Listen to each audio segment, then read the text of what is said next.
Bienvenidas y bienvenidos a Del libro al micrófono. Hoy abrimos las páginas de una novela que es, más que una historia, es un terremoto literario que de verdad sacudió a una nación. Las uvas de la ira de John Steinbeck, publicada en 1939, no solo le valió el premio Pulitzer, sino que fue, bueno, la piedra angular para su Nobel de Literatura en 1962. El argumento es bastante conocido. La familia Youde, granjeros de Oklahoma, son arrancados de su tierra por la sequía, por los bancos, durante la Gran Depresión. Y bueno, emprenden un viaje desgarrador hacia California. Pero nuestra exploración de hoy va un poco más allá del resumen. Queremos entender cómo Steinbeck construyó este monumento a la resistencia humana y por qué, más de 80 años después, su lectura se siente tan urgente. Es que la urgencia era real para él, ¿no? No escribió esto desde una torre de marfil. Steinbeck era californiano. Él vio esta migración con sus propios ojos. De hecho, antes de la novela publicó una serie de artículos de Harvest Gypsies donde documentaba las condiciones inhumanas en los campamentos. ¿O sea que era casi periodismo? Exacto. Así que cuando leemos Las uvas de la ira, no estamos leyendo solo ficción, estamos leyendo el testimonio de un testigo, uno profundamente afectado por lo que vio. Él mismo dijo que quería ponerle una etiqueta de vergüenza a los codiciosos bastardos que son responsables de esto. Era un libro de combate. Y ese combate empieza de una forma muy particular.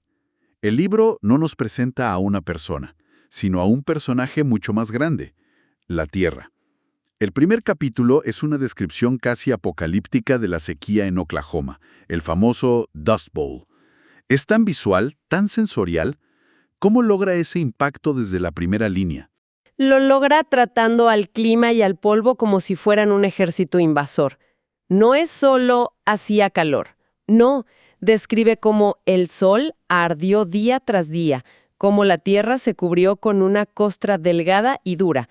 Y luego el polvo, que no es solo polvo, es un ente que lo ahoga todo. Se mete en las casas, en la comida, en los pulmones. Usa un lenguaje casi bíblico para describir esta catástrofe ecológica. Y al hacerlo, pues le da una dimensión mítica al sufrimiento desde el principio. Y justo cuando piensas que es una historia sobre un desastre natural, Steinbeck introduce la reacción humana. Hay una frase que siempre me ha parecido increíble. Después de la tormenta de polvo, las mujeres observan a los hombres, no para ver si la cosecha se perdió, eso ya lo saben. El libro dice que observaban para sentir si esta vez ellos se irían abajo. La verdadera catástrofe no era perder la tierra, sino perder el espíritu. Exacto. Porque la sequía era el golpe de la naturaleza, pero el golpe de gracia lo da el hombre. Y aquí Steinbeck introduce uno de los conceptos más aterradores del libro, el monstruo. ¿El monstruo? Sí, y no es un villano con bigote y sombrero de copa. El monstruo es el sistema. Son los bancos, las compañías anónimas que son dueñas de la tierra. Ese diálogo en el capítulo 5 es de una frialdad que te hiela la sangre. Los granjeros dicen, pero es nuestra tierra. Mi abuelo la tomó, nacimos en ella, morimos en ella. Y el enviado del banco, que es solo un vecino, un hombre como ellos, les responde que el banco no es un hombre. Les dice que el monstruo no puede estarse quieto, tiene que crecer todo el tiempo, y que respira beneficios. Es la lógica implacable de un sistema que no tiene rostro, no tiene conciencia. Y lo que es terrorífico y brillante en esa escena es que los hombres que trabajan para el monstruo, los que manejan el tractor que derriba las casas de sus vecinos, ellos tampoco tienen poder. Son parte de la misma máquina. Uno de ellos dice, yo tengo una mujer y niños, les tengo que dar de comer. Steinbeck es muy claro en que el enemigo no es otro ser humano, sino el sistema mismo que los enfrenta. Claro, que convierta a la víctima en verdugo de otra víctima. Exactamente. Y en medio de esas ruinas, de ese mundo que se desmorona, emergen los personajes que van a llevar el peso de la historia.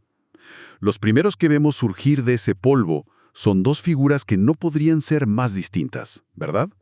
Por un lado, tenemos a Tom Joad. Tom es pura fisicalidad. Acaba de salir de la cárcel por homicidio en defensa propia. Es pragmático, es directo, casi animal en su enfoque de la supervivencia. Steinbeck lo describe por su ropa barata que le queda mal, por sus manos callosas. Tom es el cuerpo, la acción, la fuerza bruta de este éxodo. El día a día. Sí, su horizonte es el día a día. Llegar al siguiente lugar, encontrar comida, no meterse en líos. Y si Tom es el cuerpo, su contrapunto perfecto es Jim Casey, el ex predicador. Es el alma, o al menos la conciencia en busca de un nuevo norte. Ha perdido la fe, pero no la necesidad de encontrar un sentido. Su nueva teología es fascinante. Totalmente. Casi llega a una conclusión que es radical. Tal vez no hay pecado ni virtud, solo hay cosas que la gente hace. Y su idea del Espíritu Santo es revolucionaria. Él cree que no es una entidad divina, sino el espíritu humano colectivo. La gran alma. Esa misma, dice, tal vez hay una gran alma de la que todo el mundo forma parte. Y esa idea es el motor filosófico de toda la novela. Es la semilla de la transformación que veremos más adelante. Y mientras estos dos personajes, cuerpo y alma, se reencuentran, Steinbeck de repente como que pisa el freno y nos dedica un capítulo entero a una tortuga cruzando una carretera. La primera vez que lo lees puedes pensar, ¿qué es esto? ¿Por qué es tan importante este animalito? Esa es una de las genialidades estructurales del libro.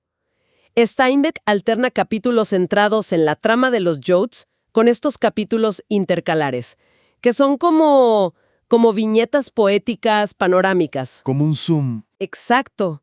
Usa un zoom. Se aleja para mostrarnos el panorama completo del desastre social y luego se acerca para que veamos cómo ese desastre impacta a una sola familia. Y el capítulo de la tortuga es el ejemplo perfecto. ¿Y qué nos dice esa tortuga? Nos lo dice todo. Es una alegoría de los migrantes. Avanza lenta, obstinada, imparable. Un coche la esquiva, representando a la gente con empatía. Pero luego un camión vira deliberadamente para aplastarla. Uf. Eso representa la malicia y la crueldad del sistema. La tortuga sale volando, queda panza arriba, parece vencida. Pero con un esfuerzo titánico se da la vuelta y sigue su camino. Es la tenacidad personificada. Pero hay un detalle más que es casi mágico. Mientras lucha, arrastra sin saberlo una espiga de avena y sus semillas caen y se plantan en la tierra. Es una metáfora increíble. A pesar de ser atacados, los migrantes, sin darse cuenta, llevan la semilla de la vida, la semilla del futuro. Sí, son una fuerza de la naturaleza. Son vida indestructible frente a la brutalidad mecánica y estéril. Y esa fuerza se pone a prueba de la forma más cruel posible cuando finalmente llegan a California, la tierra prometida. Atraídos por esos volantes de color naranja que prometen trabajo, buenos salarios. La imagen del abuelo soñando con aplastarse un racimo de uvas en la cara es tan inocente y tan dolorosa en retrospectiva. Sí, porque el choque con la realidad es inmediato. No hay bienvenida, solo hostilidad. Y una palabra. Apenas cruzan la frontera, un policía los llama Okies. Okies. Una palabra que antes solo describía su origen, ahora es un arma, un insulto para deshumanizarlos, para marcarlos como una plaga. Es el lenguaje de la otredad. Algo que vemos constantemente hoy en día con los discursos sobre inmigración. Se crea una etiqueta para negar la humanidad del otro. Exactamente. Y luego descubren la verdad detrás de la promesa. La estafa de los volantes. Sí, un hombre en un campamento se lo explica. Imprimen miles de volantes para muchos menos puestos de trabajo. Crean una sobreoferta de mano de obra desesperada para poder pagar salarios de miseria. No es un error, es un plan. Es un plan deliberado. Y aquí es donde la novela alcanza su punto más álgido de crítica social. Steinbeck expone la paradoja más perversa del capitalismo sin control. California es un Edén, una tierra de una abundancia inimaginable, pero esa abundancia se convierte en una herramienta de opresión. Los capítulos que describen la destrucción de comida son, para mí, los más difíciles de leer. Es una ofensa moral. Montañas de naranjas rociadas con queroseno para que la gente hambrienta no las coma. Cosechas de patatas arrojadas al río mientras los niños mueren de hambre. De pelagra. Es el crimen supremo. Precisamente en esa sección donde Steinbeck escribe la frase que da título al libro. En las almas de las personas, las uvas de la ira se están llenando y se vuelven pesadas, cogiendo peso, listas para la vendimia. ¡Wow! La ira no es una emoción espontánea, es el resultado de un proceso, una fermentación. Es lo que ocurre cuando la necesidad y la injusticia se dejan pudrir bajo el sol de la indiferencia. y advierte que esa vendimia, esa cosecha de ira, es inevitable. Ante toda esta oscuridad, esta deshumanización sistemática, ¿dónde encuentra Steinbeck la esperanza? Porque el libro, a pesar de todo, no es nihilista. La encuentra en el personaje que parece más tradicional y frágil al principio, Ma Joad. Ella es el verdadero centro de gravedad de la historia. Mientras los hombres se desesperan o se enfocan en la supervivencia inmediata, la única misión de Ma es mantener a la familia unida.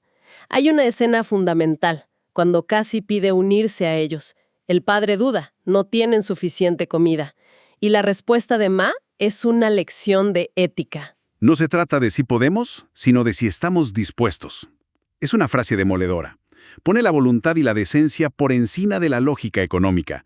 Ella entiende que si pierden su humanidad, lo han perdido todo, incluso si sobreviven físicamente. Y lo más importante es que esa idea de familia empieza a expandirse. Cuando se encuentran con los Wilson, otra familia averiada en el camino, no los ven como competencia, se fusionan. La familia de sangre se convierte en una familia de necesidad. Y aquí Steinbeck revela su idea más radical. ¿A qué te refieres? Y fortalece.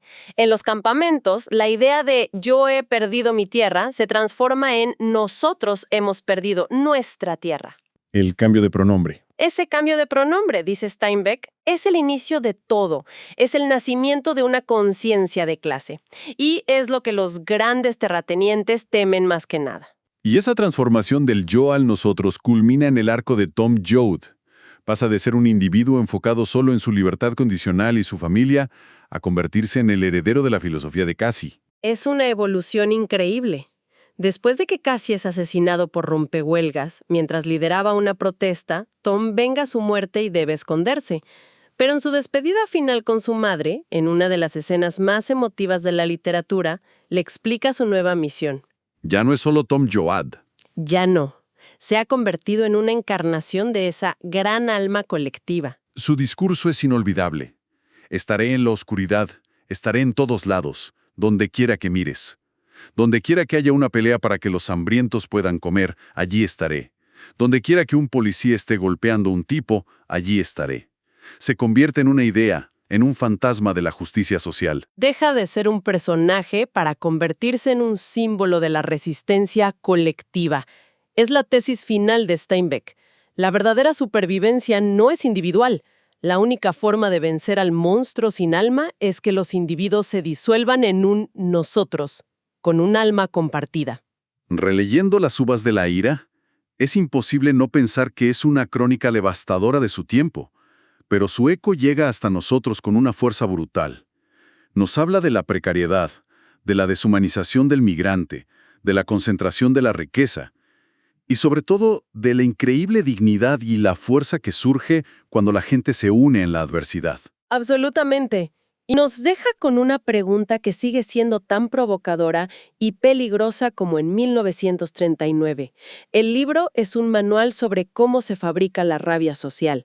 Te muestra paso a paso cómo la necesidad se convierte en hambre, el hambre en desesperación y la desesperación en ira. La pregunta que queda flotando es, ¿qué pasa cuando esa ira, esa vendimia, finalmente está lista? Steinbeck nos advierte que ninguna sociedad puede permitirse el lujo de ignorar esa pregunta. Esto fue Del libro al micrófono. No olviden seguirnos en nuestras redes sociales para más análisis a fondo de las obras que nos marcan. Hasta la próxima.